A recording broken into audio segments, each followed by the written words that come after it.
How's it going, everyone? Welcome back to Agave and Cactus Talk. Today I wanted to answer a question I get often by new agave farmers, new cactus farmers that are trying to maybe add agave as an additional crop, or fruit tree farmers trying to add agave as an additional crop. And this question is, how many agave do I need per acre, to have a good farm, right?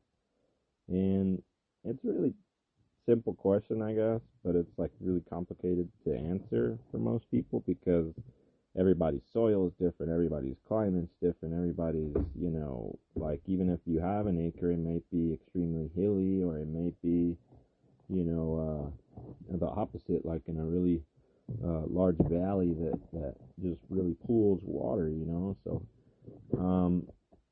it really depends, but I will say quickly off the bat that the range I usually tell people, most people, if they're using rows and they're using, say a 6 to 8 foot spacing in between those rows, a lot of these farms are planting in between 1,000 to 4,500 agave every acre, right? So that could vary a lot, and the range is so much because there's so many different species, cultivars, hybrids, and methods, all those different types of agave, and then there's so many different methods of actually farming, right? So my method of farming is obviously a polyculture dry farming system that's, trying to recreate an ecosystem relationship, right? Using a lot of different plants and trees that help each other grow, right? Whereas most people are going to be planting, sadly, a monoculture of agave with wide rows so that they can easily bring in machinery for tillage or, harvesting. And then they're going to be having really wide spacing in between these agave for easy management, much like the fruit trees, right? Like you could probably have a lot more fruit trees per acre, but they want to be able to not only vertically move through the field, but horizontally, right? So they have really large spacing in between the plants, most of these fruit trees, orchards. And because agave is a fruit, technically, and it is an orchard system, that pretty much how people plant it in the majority of the world, that's pretty much what California is going to copy, right? So in a monoculture, heavy till, heavy chemical system, you're probably looking at 1 to 2,000 agave per acre, right? Whereas a dry farm system may be anywhere from 2 to 4,500 an acre, right, of plants. And here's where it starts to get real interesting, and why I say this question is really complicated to answer, because depending on your style of farming is gonna be how much agave you really need per acre, right? Or how many you can actually fit and they be efficient and productive, right? So I give the example that I've really much or pretty much abandoned the row system for my farm. So while many of the plants are still in rows, I'm really eliminating these rows that were 6 to 8 feet wide. Now many of these rows are only 1 foot to 2 feet wide, and that's done on purpose to maximize the amount of plants I can put in a field.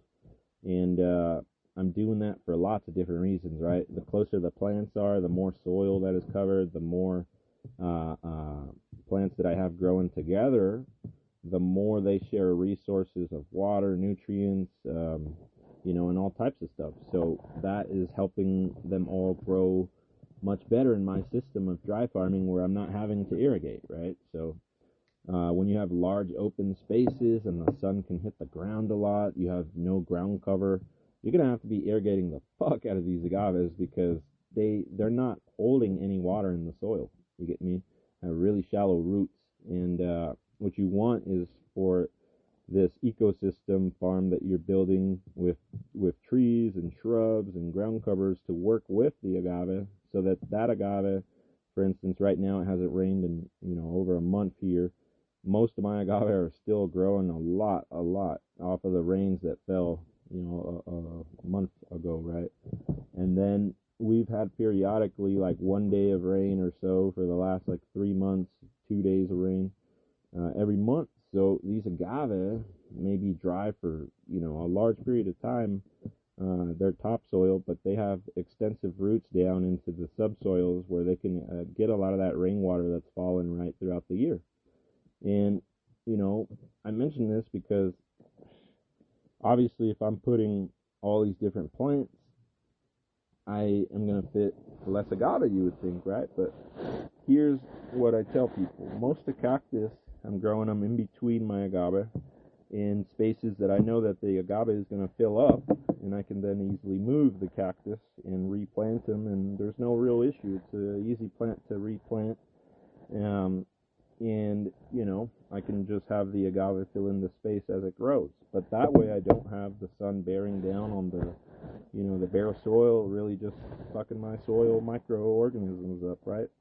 So the agave also, we've discussed, serves as trap plants, and it's going to really help the agave grow that way.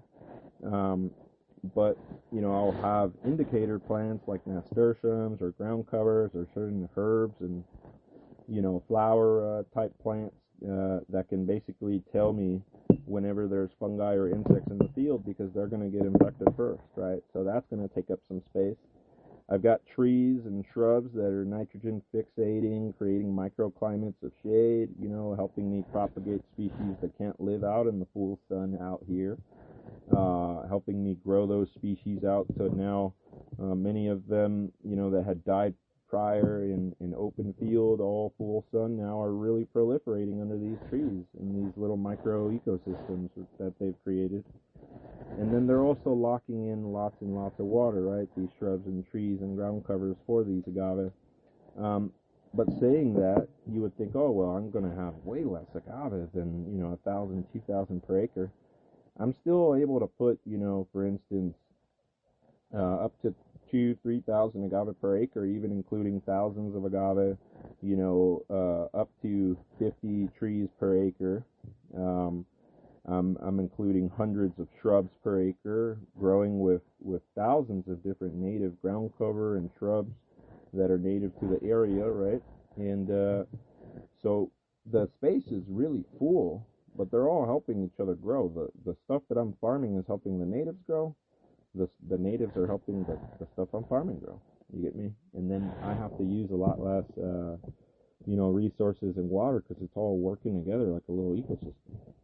So the monoculture farm, may even put less plants than me because of all the space that they have just open, right? And like I said, they're going to have to irrigate a lot more because of that open space, which is a real issue that some of them are going to see very soon. But anyways, getting back to how many agave per acre, right? Like it's going to also depend a lot on the species, right? So like, are you planting 16-foot wide agave mapisagas and agave americanas, or are you planting 8-foot wide angustifolias, or are you planting 1-foot wide or agave utensis eborispinas, right?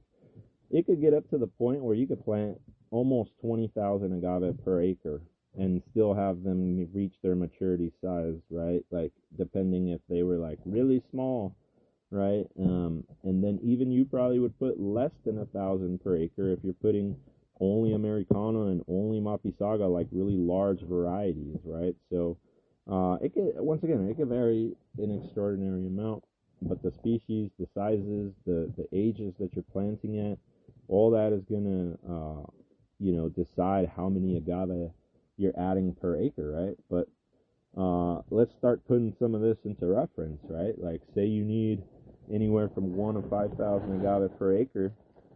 If you're buying them as bugles from me or someone else, you may be able to get them $1 through $3, right? Let's just assume for the easy math, $1, right? So you're going to need $1,000 of $5,000 to just plant 1 acre. Now, if you go to a nursery and you're buying wholesale, say you get a bunch of 5 gals at like, you know, $10-15, that may be, you know, anywhere from 10 all the way up to $45,000 an acre. But you're going to save some time because these plants are going to be big, coming with roots. They're already going to be like what, you know, if you're planting a bugel, maybe 2 years ahead, right? One year ahead, depending on the species or the cultivar. And that's why I've always recommended as well to buy 5 gals from California nurseries, because they're going to come with good roots, already good growth, acclimated, if you're buying from a local nursery. And most of the time you can buy them wholesale for around $10-15, right? Like if you're buying hundreds or 1,000 or whatever. And we have lots and lots of species in stock in California nurseries. And most of the prices I'm seeing for imported Mexican agave, which we've discussed, is, you know, I guess I'll repeat it again really quickly. Most of the agave, in my opinion, that's really high quality, is going already into spirits in Mexico, and we're really getting the bottom of the barrel genetics and really weak genetics, people that are forced to sell to just stay in business, which I'm not really a fan of, taking advantage of the Mexicans to import this agave into the United States. But the fact is, probably this genetics is really weak.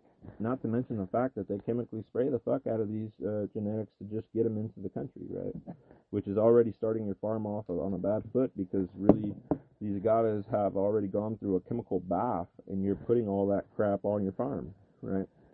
But just saying, most of the prices I've seen from this Mexican imported agave angustifolia subspecies, tequiliana, cultivar blue Weber, as well as the agave angustifolia subspecies espadin, have been in between 10 and $15, and they're coming with their leaves all chopped up, their roots are all chopped up, really small, sad looking fucking plants, many of them really, really fucking dry, and once again, chemically sprayed already, so you're accustoming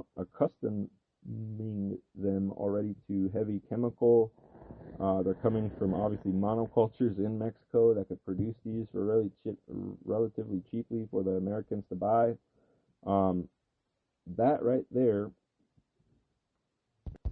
is not a good agave compared to a 5 gal coming from a California nursery that's going to be with no shock when it's planted. It's going to be already with lots of deep roots, you know, a whole foot of roots, so it can start tapping into that subsoil very quickly, right? I always tell people, it takes a year or two for your agave to get established, where it can get into that subsoil where it has 1-2 foot deep roots.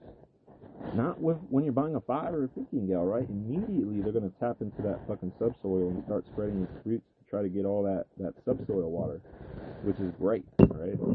But point being, right, going back to the point that it's a better price and better quality to buy the California agave nurseries, agaves, and it's actually a much easier job to get them going and growing, and you advance on some years in time. The issue there, like I was explaining, if you're planting 1 to 5,000 agaves, is it's going to be $10,000 to $45,000 to just plant out 1 acre of that, right? Which is insane. So the nurseries is going to probably be more limited to people that are coming into the industry with mad money. If you're not coming into the agave industry with mad money, I would very much recommend to you to stick around that 1 to 5,000 mark as an average if you're planting a diverse variety of species, and we've discussed on every podcast pretty much why that's a great idea. But yeah, propagate out seed, propagate out bugles. You know, you could buy 1,000 seed off me for $100, and say you get a 50% propagation rate, right? I mean, for $100, you're now propagating. You got 500 agaves, right?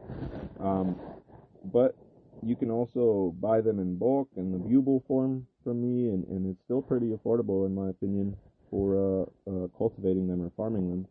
But the point I'm telling you, why I'm telling you this, is not for me to sell you plants. I honestly care less about that. But more, I'm trying to give you an example of the prices that people are paying for the imported Mexican, for the bugles, for the nursery agave, for the seed. And you get to say, okay, well, I want to start 100 acres. I only have this much money. Okay, I can't buy the nursery agave, right? Maybe I could do that on a few acres to advance quickly on the products, right? and then you buy the majority bugles or seed and you propagate, right? Seed being the ultimate cheapest option. You just got to be extremely patient, right? So if you're like, oh, this is something I want to start in 5 years, do the seed, because you can fucking in one room start 100,000 agave seed in your basement and fucking have that ready for your farm when you're ready to begin your farm, right? If you want to get going quickly and you're like, oh, well, in a year I want to put some shit out in the field, probably bugles. If you're like, fuck, I'm 5 years behind the game, these guys are way ahead of me, I want to start on this shit quickly and I have millions of dollars, fuck it. Go buy yourself, you know, I can set you up with people that could get you 100,000 fucking California agave that are 5 gals, that are 15 gals, that are 1 gals. You got the money? Hit my ass up. I'll fucking set your ass up and we'll have trailers rolling down to your fucking ranch tomorrow. And you could plant it out tomorrow, and then you're not behind the game, because you're like, oh, well, people have been growing already for 3, 5, whatever years, right? Dude, if you got the money, you could go buy 15 gals, you can go buy 24 gals, you can go buy 36, 48, 60-inch box agaves. Shit that in 1 year will bloom for you. You get me? You wanna hit the market fast if you got the money? Hit me up. I got the people. But the point is, you don't need to buy this Mexican imported agave. We got all that shit here. But I think the real goal of this podcast is just to show you how complicated this simple question is to answer, right? So every single farm is going to be way different, right? The climate is going to dictate a lot of the times how much agave you could put, you know, your terrain. For instance, a lot of people's land is not all usable, right? They may have an acre and half of that shit is in a river, or half of that shit's in a fucking valley that's inaccessible except the goats or some shit, you know? And you can definitely plant agave there, but I always tell people, how are you going to fucking harvest it? So I know how to do it. You bring in goats, you clear brush, you use burros and stuff. I mean, I'm Mexican, we're innovative. But it ain't going to be with fucking trailers and the way that people are thinking they're going to harvest these flat fields, right? So you got to be thinking, okay, well, how many agave do I want to plant at this age or this, you know, thing? Like I always tell you, plant by seasons and stuff. So you may want to plant, you know, 1,000 agave out, you know, for instance, that are going to be your main crop. And then in a few years, you have another 1,000 agave in the same field being smaller size, so that when you harvest those larger ones, you have this shit still in the field and you don't destroy your whole field and you're getting it all eroded and stuff, right? So the numbers can vary even because you have lots of different aged agaves, right? So like I always tell you, I like to have shit that I harvest every season. I have agaves, you know, that are you know, say 6 months, 1 year, 2 year, 3 year, 4 year, 5 year, all in the same field. Why? Because every year, every couple months, I'm harvesting some shit from that field. Whether it's blooms, whether it's, you know, bugles, seeds, the quiotes, the flowers, the whatever, dude. There's so much shit, right? I should sit down first. But point is, yeah, the numbers can go up very significantly if you're thinking about multiple generations in the same field as well. And I think that's the best way to do it. So, you know, many of my fields, I think, will eventually have even up to 10,000 agave and cactus growing in the same field, just because I'm going to have lots of potted agave, I'm going to have lots of bugles, lots of, like right now, in less than a quarter acre, I have around 300,000 different bugles that are now grown up and rooted and shit. In another field, I have another 100,000. It's like, in a very small space, you can fucking have stupid amount of agave and cactus, right? But you got to think, oh, where the fuck am I going to put all this shit? So I got the land for all of that. See, I don't sell it in the nursery or sell or you know, whatever I don't want to sell. I got the land to put it all. So I also can tell you, you know, don't plant more agave than you know or you're confident you can sell or you'll find a market for it, right? Because it don't matter if you plant 5,000 agave an acre and you got no fucking market for it for when that shit is mature. But yeah, anyways, this podcast, don't want to make it super extremely long. I just wanted to kind of answer that question. That's one of the very common questions I get as a consultant of agave. And I just, you know, wanted you to realize that it's not an easy question to answer, right? Like, but one thing really quickly too that I wanted to mention is that whatever amount of agave that I have in a field, I'm almost having triple the cactus there because of the ability to trim them around the agave and around the trees. Like, they're so adaptable and they'll grow to how you want, right? Many of them are arborescent, so I'm getting them above the agave, into the canopy. And I've explained multiple times I want to have a first, second, third canopy, right? And shrubs at the bottom, being the bottom canopy, and ground covers. And we're forming kind of like a savanna or a ecosystem, like a forest. These different layers, right? And the cactus could be almost, as I mentioned, triple what you're planting in agave and still not get in the way of agave. So, that little one goes out there to the cactus farmers listening too. They could be planted in tandem with agave really well. But anyways, I hope y'all learned something today about how many agave you should maybe have in a field, or just maybe get you thinking about how many agave you should have in your field, right? But it's not an easy question. You'll see when you start trying to answer it for yourself. I'm always debating how many more fucking agave fit. But yeah, have a great rest of the day, y'all. Agave and Cactus Talk out. I just finished sorting all my seeds. So, back to the goats.